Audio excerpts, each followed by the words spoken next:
The floor. I know there are a number of people here who are very knowledgeable and very talkative on the subject, and I would ask anyone who wants to make any contribution either to pose a question or to suggest an answer to be as brief as you possibly can, because otherwise we were not going to get to the end of the discussion today, that's for sure, and we're not going to explore all the questions or all the possibilities.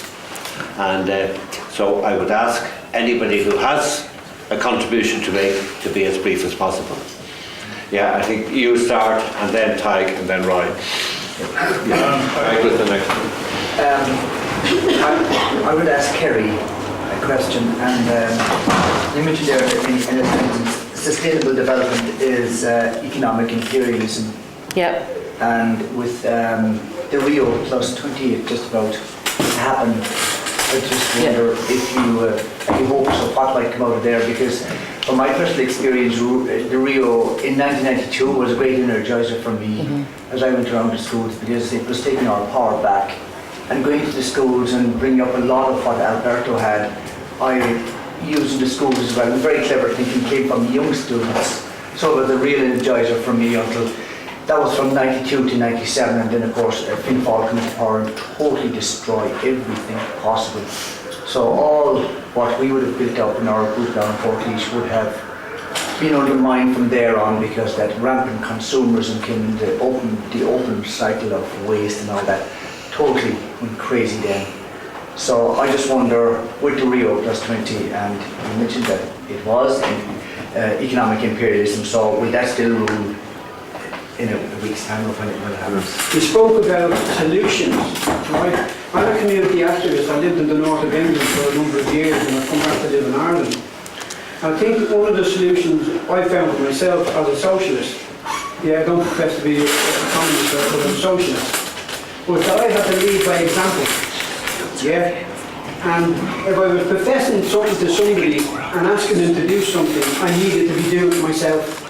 Right? Not doing one thing and telling them to do another, because that's hypocrisy, right? And that's what was steeped to it in this country. Now I've come back here and I'm shocked and sick to see the amount of greed and hunger that's gone here, right through the system. There's no accountability. Who's accountable? I can't see anybody that's accountable. People talk about this, that and the other, Green Parties this, they're driving around with 4x4, some of these people, right? That's hypocrisy at the highest bloody level, right? Now I feel passionate about what you've just been talking about, and I try and live the life, not talk the life. That's what's happening, and I'm sick to see it, right? Now solutions are, my people are suffering down there in the north end of the city, always have been, and always at the raw end of the bloody stick. The drugs have got even worse, right? Quadrupled alcoholism is rampant, right? And you're asking these people to talk about ecosystems. Come on, give me a break. You know, you've got to be getting into the schools. But first of all, we've got to get honest with ourselves, right? Where's this country going? I do look long term. Because I'm a futuristic. I want a planet safe for everybody. So I hope, I see opportunity in this crisis, right? That we can bring the communities together, But we need to bring a community spirit back in, where people will work together, as a unified body. So, I mean, you've got to live by example. Don't tell me one thing and do another. I'm just an ordinary person living in Ireland for 40 years. And I do agree with what the lady was saying. I think when you're looking for solutions or it's not point of looking at politicians or somebody that can handle it to you. I think it has to start from you. Make little changes, little by little, try to influence people, and then that people will influence another one. I think it has to start at the bottom, because if you're always looking at the top, we're not going to get anywhere. And at the end of the day, we talk about the markets, but who are the consumers? We are. Like, instead of growing your own vegetables or supporting your own little shops, why go to Tesco's? Just because everything is clean and it's easy for us. So I think we need to start thinking, what are the values that we want for ourselves and the children? I'd like to first of all thank the three speakers for the excellent presentations. All was quite different, but I think complemented each other, tackling different aspects of the problem. Just take a remark by the second last speaker there, we said people don't believe in politics. That's true, I mean, what do you understand by politics? Politics is going out putting a 1, 2, 3 in a bit of paper every 5 years.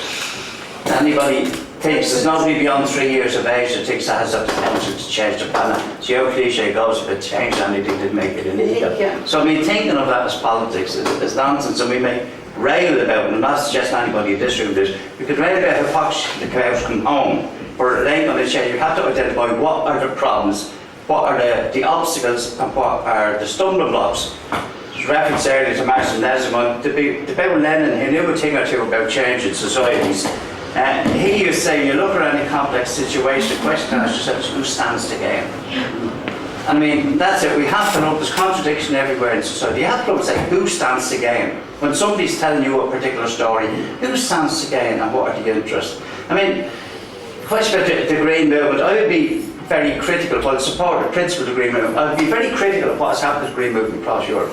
Because by and large, not in every case, they have been incorporated into the system. Yeah. Somebody waved a few baubles in front of them, be it Fianna Fáil or German Social Democrats or whatever, and they jumped. They put 3 hands to vote with the coalition and forgot why people supported them in the first place. And I think that's been a fundamental problem, because people have been so busy shooting the messenger of the last elections, wiping out the Greens, they forgot to listen to the actual good information an important message that led to the development of the Green Movement in the first place. But I think it is about being able to look at who stands to gain. I read an article recently talking about the Green Movement and saying that one of the biggest corporate owners of the Green Movement in Europe are the oil companies. And I said, this is extraordinary. But then when you stop and you say, well, who stands to gain, it makes sense. Why? Because the biggest concern of the oil companies is not the Green Movement, it's the nuclear industry. And they see the Greens as the best bulwark for getting critics of the nuclear industry. So they say, well look, we'll throw money into the Greens because that opposes the nuclear industry. So it's not black and white. You have to look at what the interests are, the contending interests are there. And I think that's an important one. The other thing that Kerry touched on, I thought she put it very well, is capitalism can't understand anything or explain anything without first of all turning it into a commodity. And I think one of the greatest tragedies of contemporary politics, and certainly since the destruction of socialism across Europe, wherever you think of good or bad, where there isn't in fact any kind of coherent opposition or coherent opposition ideology to capitalism, the normalisation of commodification. That we think it's quite normal now that individual companies should own the transport system, that they should own energy, electricity generation, that they should own the water supply, that they should own education, which is the next one coming to a parish near you. And they've normalised all this. And unless you look to the vested interest behind all that, it makes no sense, just as a straightforward commercial things.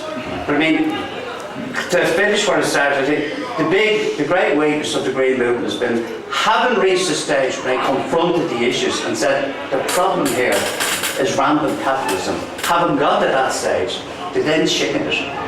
Because the logic of coming to that conclusion, the logic of that conclusion is that we need to develop and build a movement to challenge capitalism. It has to challenge capitalism, not this greedy politician or that hypocritical county councillor, because the problem was Patricia said about people tackling the symptoms when she said about the technocratic approach, tackling the symptoms rather than the cause of the problem. That's exactly what has happened in the Green Movement across Europe. They tackle the symptoms and they ignore the problem. Yeah, was talking about the Red-Green Alliance, I think which is great. I think one of the problems with the Green Movement was that stopped being a movement. Once it got into politics, it was a fundamental change. It seems that, and maybe I'm incorrect, but it seems to me that when certainly just got the example up here in Ireland, when the Green Party got involved in that government, and we saw some of the policies that were being implemented by that government, it turned people off green agenda, which I think is really sad, because it was such an important agenda. The Green Movement was raising issues that others were already thought of. We hadn't actually gotten into the depths of things that I think, and we've just had a referendum which results in further consolidation, and now they're talking about a further referendum for Merkel to further consolidate capitalism. So if you're going to fight capitalism as the primary means of fighting for the environment and for the planet, you know where you should stand on these referendums. You should oppose them. I don't mean oppose the referendum, oppose the consolidation of capitalism, because they represent politically, they represent capitalism. The other thing I would just say in passing on the Greens is that the Greens' demise was not because of their policies, but because of who they aligned themselves with. They aligned themselves with the capitalists. They aligned themselves with the conservative parties in this country. If the Green message and the environmental message is to have any future in any life, it has to align itself with the ordinary people and the interests. We do have to remember that Marxism is rooted in Darwinism, and it is about a study of human development, and we have to use that if we want to develop a guide for action for moving forward. And I think that's why it's important that we use that analysis and bring as many people in on that as possible to develop a critique and develop a way forward for ecology. The other question was about the Rio summit. I'm not sure. I don't think that what will come out of that summit is an end to sort of the imperialist attacks on nature or on society in general. But I mean, I remember in 1992 I was 10, and when the Rio summit was held, our school went bananas about environmental stuff, do you know, and it was great. And it's probably the first time in my life I was ever politicised, do you know what I mean? I came home from school, I was refusing to eat fast food, I was insisting we were going to recycle, went round collecting tins, you know, tins of Coke and things like that to recycle, and some of them weren't even made out of aluminium at that stage, you know, you had to test them with a magnet, you know, so that was the first time, you know, it's ridiculous, but that was the first time I was politicised, and I think what we need to hope is that initiatives like that do politicise young people. You know, socialism's not going to happen tomorrow, so what do we do in the meantime? Well, we have to put ecology, I think, at the centre of the struggles we're already involved in, and we have to see the organisations that we have to get the organisations we're already involved in, particularly working class organisations, community groups, tenants associations, trade unions, do understand the ecological crisis as being part of their struggle. That maybe they shouldn't. I would say that the demise wasn't just to do with who they aligned themselves with, but also their policies, because my experience, and just from observation and looking back now, there was this kind of move away from what someone mentioned earlier about they became part of the system as opposed to challenging the system as it was. Power was more important. Power was more important than what they were fighting for and what they believed in. And there I come back to Roy's point about I've become very cynical about party politics. I've seen like the best intentions go out the window when there is a smell of power coming in the door. And as consumers, and that really is the only power that we have. That really makes a huge impact is the way we consume things.